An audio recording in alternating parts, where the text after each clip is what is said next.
I think to have someone of his input and his football IQ, huge thing for the club. In terms of attracting the talent here that this club needs to be successful, he has been extraordinary. When you're looking at marquee signings for a club, I thought he was a marquee signing for our club. He was instrumental in bringing Justin to the club. He was instrumental in conversations that we had with Tino. Fifita was the same. So his impact has been dramatic. You know, I think young guys, it doesn't matter where you are, they sort of know, when you mention the name Mal Meninga, they know who that is.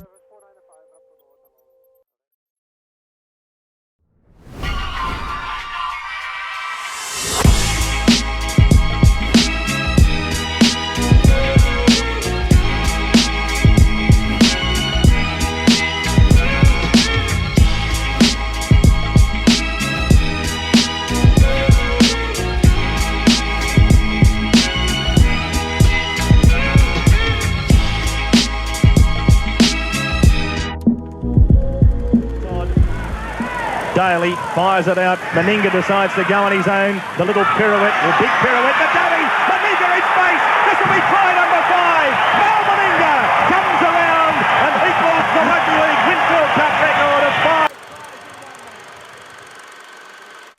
Well, Mal Meninga's given the Titans something I thought they've needed, and that's gravitas. That's importance. That's a sense of identity. You know, when people could see someone like Mal Meninga was going to invest his time in a club like the Gold Coast Titans, I think it showed as a club, where they really wanted to be. He's got the pass to Miles. Over it goes to Mal Meninga. Big Mel returns to Lane Park for the try. The beauty of Mal Meninga, he's an NRL immortal. He's got that pull. Test captain, 4 Kangaroo tours, done it all in the game, won premierships. He was that mentor. He was that captain coach that changed people's lives for the better. So Mel's, you can't put a value on what Mel's brought here.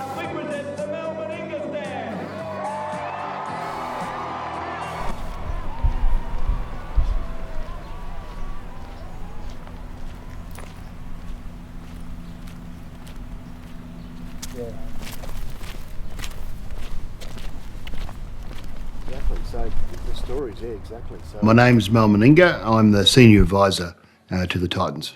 I've got a consultancy role there. Initially when I came to the club probably lacked a DNA, lacked any sort of vision, and didn't really know who they were, basically.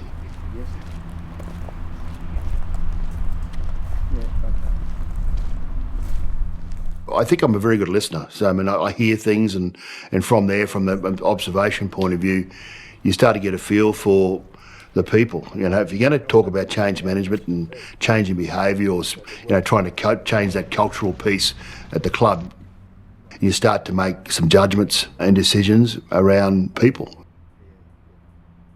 So I talked to the players, and I talked to Justin about coming to the club. I talked to ex-players, mentors, people that had involvement in the club in the past, or sit on the sidelines and look in and want to see the club be successful. We felt that if we get our systems right underneath it all and build that foundation for the Titans house to thrive, that's your first point of call. We're still at it at the moment. We're nowhere near finished. We're nowhere near being successful, but we're on the way up.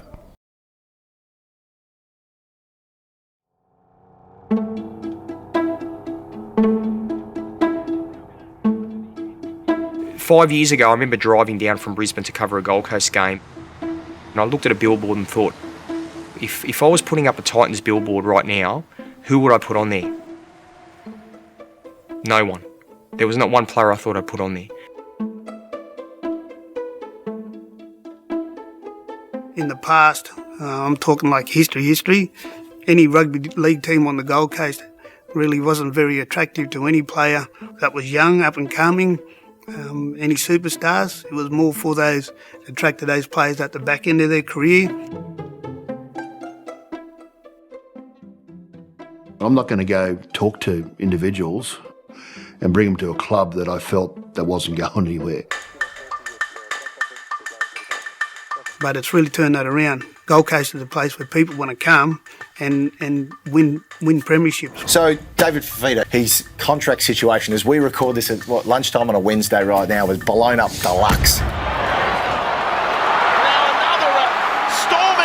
Huge story because of the ability of David Fifita. He's probably the best back rower I've seen in 20 years. The Broncos never lose anyone they want to lose. When was the last player they lost that they wanted to keep? It just doesn't happen. There was a lot of toing and froing. There was moments where he was going to stay at the Broncos and they felt they'd done enough, but then he'd be on the phone to Mal Meninga and Justin Holbrook. This is a unique situation for the Broncos. You'd say, well, why would you leave a club like that to go to one down the road? I think he started to think about, okay, this isn't a happy club at the moment, and I'm looking at the Titans across the road and I'm seeing a real growth. I mean, why would he want to leave the Broncos to come to the Gold Coast Titans? He really wants to make his mark on the rugby league scene.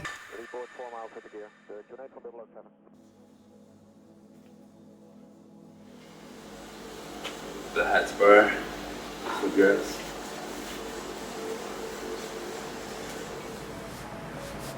She's a tight one. It's actually very tight. So I used a few kgs in pre-season, you know, so we can grabs.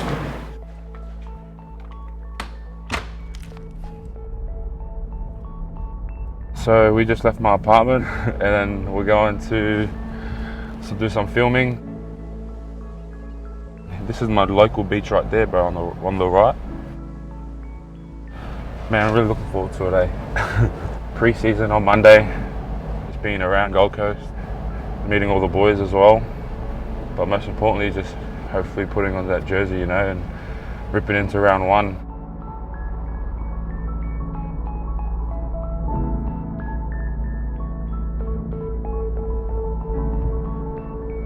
I moved out of home by myself and it's a bit weird because my mum does everything for me, especially the food situation. But nah, I'm excited, bro, to get to do things on my own. I love the coast, you know, and I had the opportunity to go into Sydney, but I didn't want to. But yeah, I just thought that for myself and my family, it will help us in the long run, you know, and I'm just got to take it with both hands and work hard. Bro, Q1, bro, far out. So tall, eh? Bang. Bro, how much you reckon a week will be there? 900, 800? Yeah. See, stuff that, bro. Like a pink fluoro, bro. Sand's gonna be so hot. Trust. Maybe when you're left, go on that. Yeah.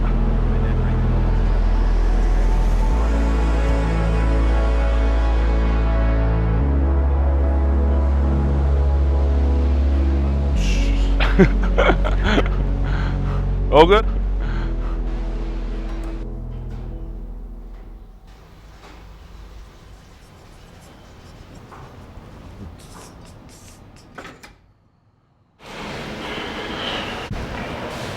This packed. Guys, so Dave, happy to answer questions. First time in the Titans kids. No moon boot or anything, so the ankle's going How on. do you think you handle that expectation? Hey Dave, one more question for you, mate. I'm just looking forward to getting into pre-season on Monday. On Monday, I'll start Monday.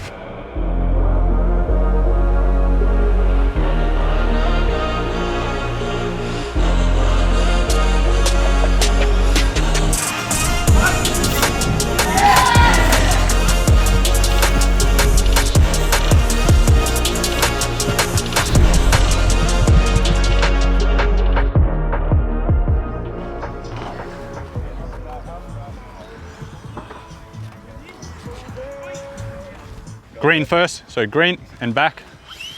Hold, that's it, red, blue, white. Nice. Nice, cool. Nope. All right, we're gonna build into some good XLs, okay? A couple of good XLs. Push through the floor. Nice. So just gonna build into it here, Dave. Do your tempo. Reload there. Off the line. Here you go. Yeah, mate. I don't want to put you on the arse, mate. There's cameras around. Perfect.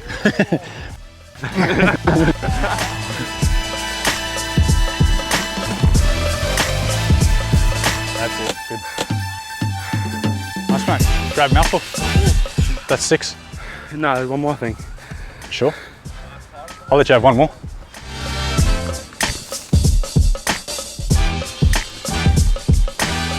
So that's what I need, brother, you know? Yeah, yeah, 100%. Because I want to, like, when I come into there, I want to be, like, you know, sort of near them. You go again, stand again. You go again. Herman.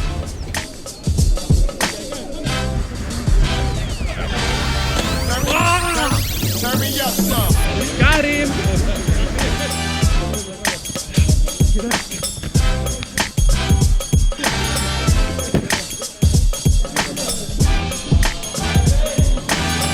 Well done, mate.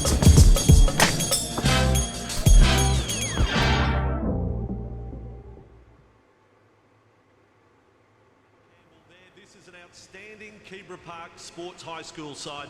I've already gone on record as saying David Fifita is the finest schoolboy rugby league forward I think I've ever seen. The halfback tenor boy can he play? They're probably going to start. I was lucky. I came in 2017, so my first year was when they won that championship. I got to travel down to Sydney with them, and it just opened up my eyes to it.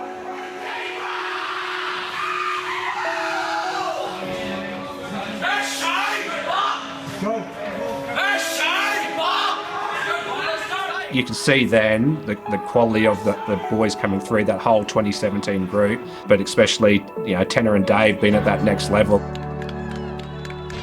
Well, I'm here with Keebra head coach Glenn Campbell. Glenn, back here again for the final. It was a disappointing result for you last year. Are you still feeling that burn and the pain from last year? All right, let's get it underway. Westfield Sports High against Keebra. It's not until now things have been changing and we've sort of slowly been starting to keep some of our Gold Coast blokes here. We want those Gold Coast kids to want to play for the coast. Mal Meninga's just put together the old Keebra Park team.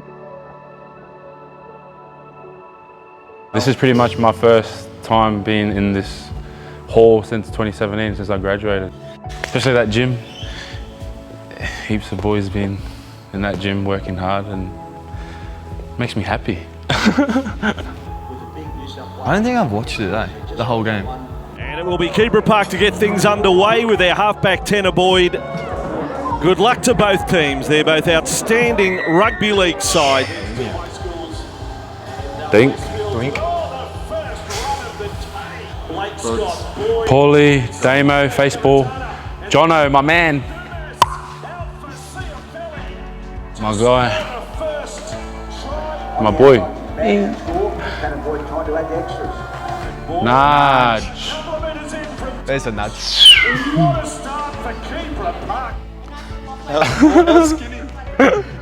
Offload. See, that left side is our fast side. These two, Jono and Seb. Like, and Paulie. That was perfect start. And then I think we just keep rolling after this.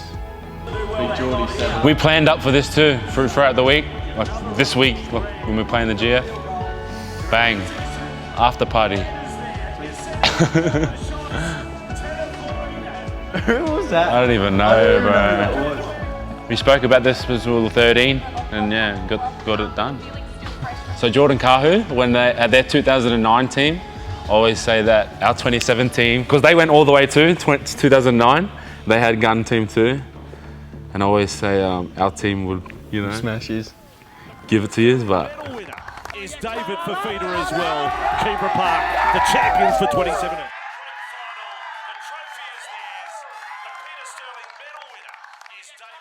I mean, I believe without Mal Meninga, the Titans do not sign David Fifita. Mal Meninga drove to Gympie to talk to Tino in his lounge room. Can you imagine a young Tino Fa'asuamaleaui seeing Mal Meninga walk into his lounge room? I mean, unbelievable. Tino is a young kid from Gympie or Widgie in the Gympie region. All his career he was playing for underdog teams. Even in the Wide Bay rep teams, they were getting flogged. He was the standout player. That now translates to the Titans where they're not a superstar team, and I don't think Tino's afraid of that.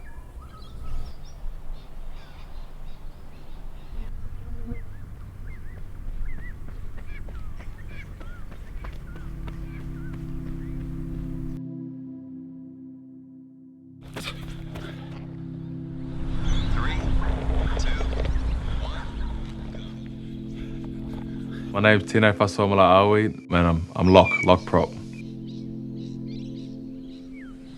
I used to play like when I was younger here. Just me and my brother joined up here when we were like 12, eh?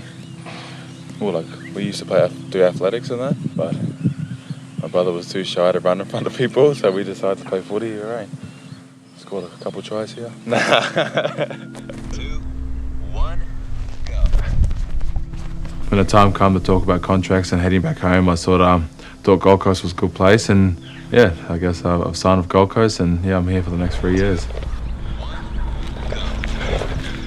I wanted to go start training like 2 weeks ago, but I just know I've got to get my body right, and That's why I need to stay fit, so when I get back I'm not behind, eh? Because them boys will have a big head start on that.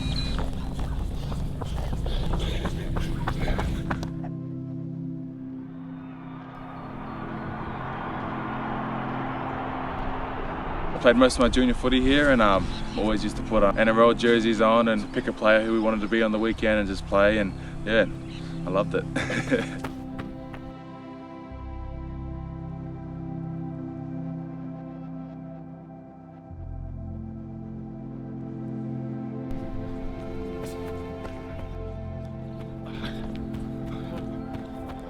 all my childhood I've always been the underdog, and that football and that in the day playing for them regions and Wide Bay and like Central Crows and obviously Gympie, that was probably some of the best football and probably what made me the player I am today. A lot of them boys were heaps of farm boys and they didn't really have the, I guess, access to all the development squads like all the other fellas did down the coast and that, but they still loved their football and enjoyed it, and that's probably what I enjoyed my football and made me, I guess, the player I am today, and just keep working hard for everything. All my life. I signed at the start of it all, and just to see the boys play good at the end of the year was really good, and it just shows that we are building it and hopefully we can build in the future. And yeah, it just made me more excited to get into the club and meet all the boys and start training and hopefully build something there. If I miss this, I'll get you a coffee when I turn up to training. Hey, deal? Deal, shake hands. Deal. So what's this, about 48 you reckon? I've only had 2 shots from here. Ready? I'm going this way. If I get this, you get me a coffee. Oh no! Holy, now cross-heel kick, you know what I mean? It's not a lot out here, but I loved it. This is all we knew really growing up.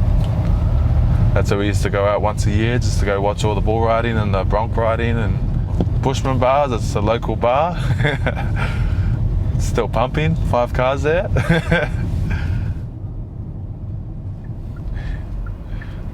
That's my little local skate park, the drain there. I think I cracked a couple of teeth trying to do jumps in there.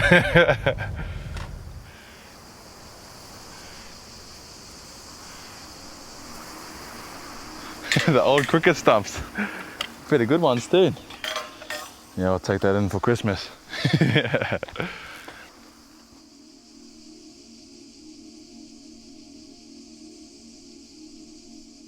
Oh, it was the best. It was the best growing up here. Like, no fear out here, just running around in the grass, no shoes on, playing tiggy, kicking the football around. This is where we used to do laps, me and my brother. My sister, my dad used to stand up here and we used to have to do that like 10 times, so that's our fitness growing up.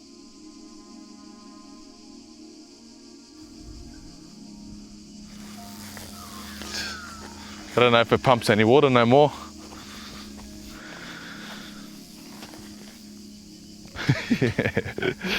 One time my dad, we got a massive truck tire or whatever, and he used to tie a rope onto it, tie it onto me, and I used to do laps with the tire on the back. Might have to be careful with snakes out these ways.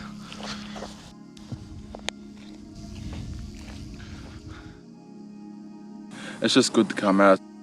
It's not like a lot of things going on here, and I can just see my mum and dad and just kick the feet up and relax. This used to be our little cubby here. We had like seats carved into the dirt so we could sit down, have a little fire. It's a long time now. that sort of stuff sticks with me the most. And hopefully one day I can bring my kids out here and on holidays and they can do the same that I did when I was younger. I was born in Orange, New South Wales, so I was born there, but I moved to Queensland when I was about 18 weeks old, so still a Queenslander, mate.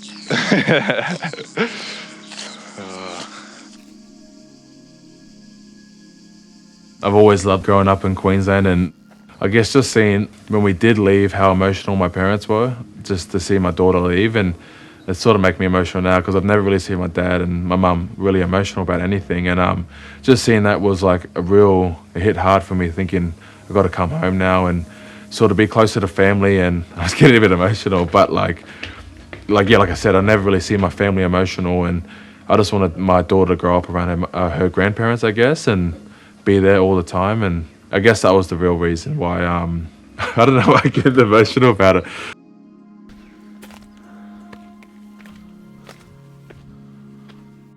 You know, footy players, we've all got reasons why we do things, and I guess my reason was family, and to see things about, I don't know, the wrong reasons why I was signing, and it did make me sad because, not really sad, it just sort of made me think like, oh, come on, like there's other reasons to things, don't just assume things, and yeah, and that was the main reason when I did read them comments and that, but I guess everyone will find out the reason why I did sign, and yeah, I guess that's good.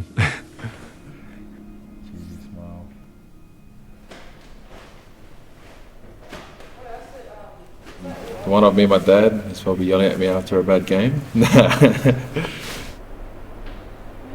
These ones here were my first prep team. Getting my first jersey when I was 12, and to be able to receive my jersey just a few weeks ago with the A grade was pretty crazy, and it's still pinching me now. And I guess it was just a proud moment, just being able to put that Maroons jersey on and represent all the past players, and just doing the family proud and the past players proud. Me and Fifita there. Young boys there, baby faces. Or maybe just me, not so much David. No, that's cool, but I was just telling that, like, I guess what I saw, my vision for the club.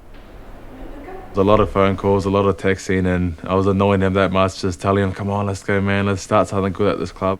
Obviously at the end saw that what I saw and got over the line at the end, so yeah, it was good. Some of him playing here. What was it? My mum, my dad, my older sister, and younger brother there, Isaac.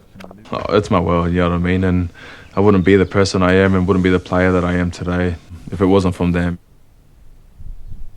Look around you guys.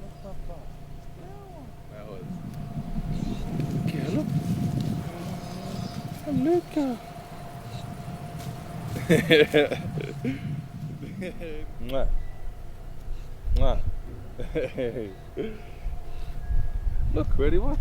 Where's Mama? Mama's upstairs. Hey? Got the kiss? Mwah. Good girl. Welcome our last of our new team members.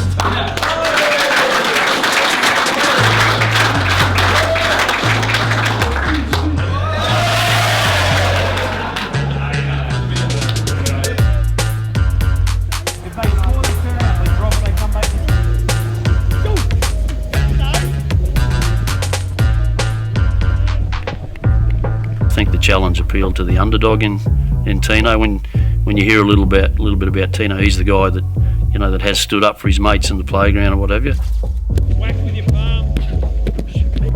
I think it's really important that, you know, the characteristics of those players actually meet the characteristics we want in our player at the Titans, and I think we've done that really well when we look at our recruitment. Even though they're young, inexperienced, but we want them to come and spend a lifetime here. And my understanding of successful footy teams or sporting teams, you have these core group of individuals that you nurture and you try to keep together, and just keep on building around them to make sure that you have this continual success.